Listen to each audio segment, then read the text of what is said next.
Ladies and Alrighty. gentlemen, this is Heartland Hitman's Little Skank, and we are coming to you live, me and my brother from another mother, Game paused. Sown. Yo. Say hi.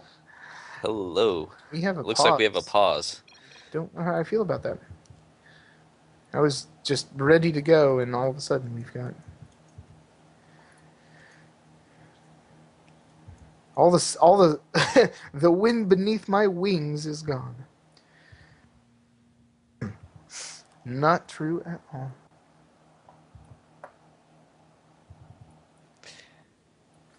Yeah, I was in the Indeed, finals last tournament with Matz. He knocked me out in the semifinals, then I met him again through the losers bracket. Met him in the finals. And yeah, he was better at the Muta build than me. I started trying to take different avenues that I didn't practice and I fell to him. But I did prepare this tournament, unfortunately never got a chance to play against him, so you know the I will last tell you time firsthand, Matz is a macro beast. he's a macro monster, to be honest with you. I mean, this guy is.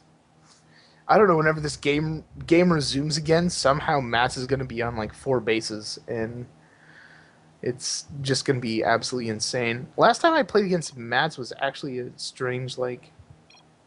All right, we're gonna forgo that talk for now because the game's about to start again, Game ladies and gentlemen. This resumed. is Heartland Hitman's Little Game coming to you live with a fantastic match spawning on Akalon Wastes in the upper left-hand corner. We have Heartland Hitman's very own Purple Zerg, Heartland Hitman's KingSlayer, winner of the Open House tournament back in March, and likewise spawning on the lower right-hand side of the map, we have Heartland Hitman's Green Zerg, Matz. Matz is an absolute macro monster, as we were talking about during the intermission there. So it sounds like you've actually played against this guy a couple times, and it sounds like he is just absolutely filthy with those mutas. Is that correct? This is true. This is true.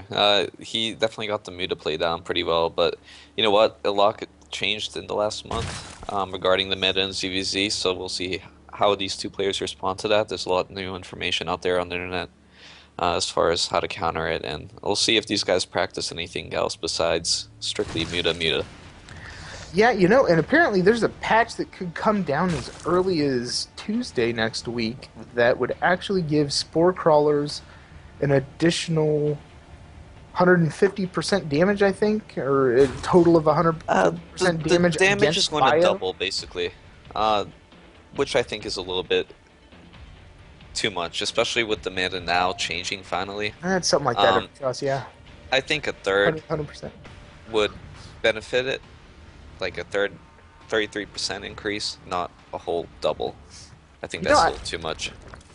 and regarding that, I don't know how I feel about that. I really dislike having to rush Mutalisks out. Like I find it fairly boring. I know Imperative is a guy who's actually told me he might switch races if that becomes if the new meta becomes Roach Ling or something like that, which unfortunately that's kind of the style I like. But that being said, I'm not very good. We definitely have a lot of cross scouting with these overlords and things like that. We do have a second, or excuse me, a nat for Matz as well as a nat for Kingslayer going down right now. Nothing terribly unusual that I can Now, see. Kingslayer's gonna have a faster speed. Yep, he's got gas down right now, and he's got. Yeah, he's just started actually harvesting, I guess. So both players are fairly even. I'm pretty sure before they engage each other, they're gonna be pretty close to the same utilities. Oh, I'm sure nobody's gonna move out, making any sort of rash decision. We do have a gas going down for. That's Well, right. we do have a scout from Matz, which is awesome if you could use the information. Seems that a lot of the Zergs at this level of play, including me, you know, you see the hatch, but then it's like, okay, I'm gonna continue macroing and not take advantage of it. So we'll see what these guys decide to do. Yeah, you know, I've actually been kind of messing this up. Apparently, I have not been on Evertrosses. I've been kind of doing my own thing with this, which has probably been a little bit weird. But yeah, um,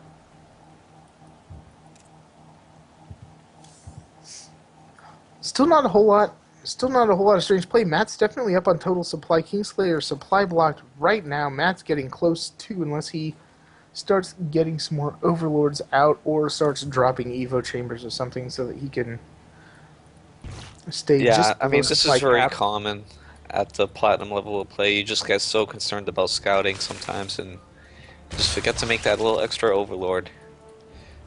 So I've been, Oh, forgetting to make an overlord's common in a lot of leagues. yeah, Let me assure you. Let me assure you. But I yeah, fell total victim to supply right that now. this tournament too. So nobody's Yeah, perfect. that actually, I've still got to go back and watch the replays, but I think I could have taken Dot and Straber at least one game if I hadn't gotten supply. So very similar builds. I mean, these guys are looks like they're loving their Muta on Muta. Definitely the direction that they're going in. Yeah, and it looks like Kingslayer's doing a really fantastic job, at least keeping his minerals low. He is, I can't say he's spending his overall money. I mean, his gas is getting a little high, but he's probably stockpiling that for either Banelings or Mutas. Banelings would be maybe a little bit silly against a Zerg, but I think that, Kingslayer. Well, despite the gas that the Pink Zerg has here, Matz is going to be able to do a lot more with his minerals before Mutas come out. I'm sure he's going to do some Ling play before he actually has the Mutas pop out of their eggs. So, yeah, and there's the Lings. So, I mean, Matz is fully saturated on two bases, considering the geysers he has. Um, KingSlayer right now, a little bit oversaturated. Oh, He's about to make that up. oh no. Oh Yeah, no, once those. he puts those guys in gas, he's good. I was actually just watching, actually double tapped 4, I believe, which is Evertross's camera. Finally watching his, and we got And we some have sick Banelings bailing moving in. hits. Yes, sick bailing hits went down by That's a little bit of a late reaction by Matz, and KingSlayer, excuse me. those Banelings just didn't hit where you wanted them to. It would have been absolutely The terrible Bailings for cleaned Matz up if they about went up to the drones. Bailings cleaned up about 6 or 8 Zerglings that came in while they were making. So that actually delayed Matz's reaction to that just a little bit. I wouldn't say that was a bad trade at all by KingSlayer. He definitely got. Workers killed. Let's see. Oh man, big fight in the middle. Looks like KingSlayer is definitely taking the advantage here in the early game. He's about to go kill some more drones. Matz doesn't have anything to defend this besides his spine. Spine on that queen, and that queen goes down. That spine could be ignored. That spine can be, but oh, that was that was the Great move going after the queen. Got to snipe those queens. Take that spawning pool out. That's what I do. I don't know. Maybe that's a bronze move, but I would kill workers and then take that spawning pool out. Slow as roll Bailey just a little came bit. out of nowhere in that mineral line. Kind of blended in with the other eggs. And Matz, he managed to make a shit ton of workers and is a natural. Oh But my god! that's enough. That's definitely enough to fall That was behind. a- 45 wow. harvesters to 22. So He's not playing around, man. Early aggression, and he kept it up. Fantastic.